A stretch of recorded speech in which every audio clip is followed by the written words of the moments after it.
Hi friends, welcome to my channel. இன்றைக்கி முருங்கைக்கீரை புளிக்குழம்பு பண்ணுறது எப்படின்ட்டு பார்க்கலாம். வாங்க வீடியோக்குள்ளே போகலாம்.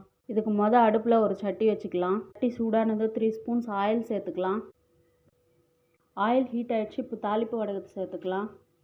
இப்போ இவங்களை நல்லா கலந்து விட்டுக்கலாம்.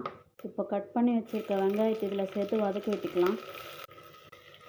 வெங்காயம் வதங்கிடுச்சு. இப்போ 1/4 ஸ்பூன் மஞ்சள் சேர்த்துக்கலாம். 10 பல் பூண்டு சேர்த்துக்கலாம். இது நல்லா கலந்து விட்டுக்கலாம். கட் பண்ணி வச்சுருக்க டொமேட்டோ சேர்த்துக்கலாம். இப்போ இதில் தேவையான அளவுக்கு சால்ட் சேர்த்துக்கலாம். இவங்களை 2 மினிட்ஸ் நல்லா வதக்க விட்டுக்கலாம். வெங்காயம் தக்காளி நல்லா வதங்கிடுச்சு. இப்போ தேவையான அளவுக்கு குழம்பு மிளகாப்பொடி சேர்த்துக்கலாம். நல்லா கலந்து விட்டுடலாம்.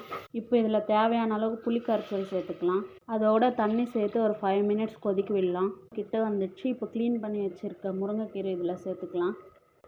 1 மினிட் கொதிக்க விடலாம். குழம்பு ரெடி ஆகிடுச்சு. இப்போ ஒரு ஸ்பூன் டேஸ்ட்டுக்காக வெல்லத்தை சேர்த்துக்கலாம். இந்த வீடியோ பிடிச்சிருந்தா லைக் பண்ணுங்கள், ஷேர் பண்ணுங்கள். பூனா குக்கிங் சேனலை சப்ஸ்கிரைப் பண்ணுங்கள்.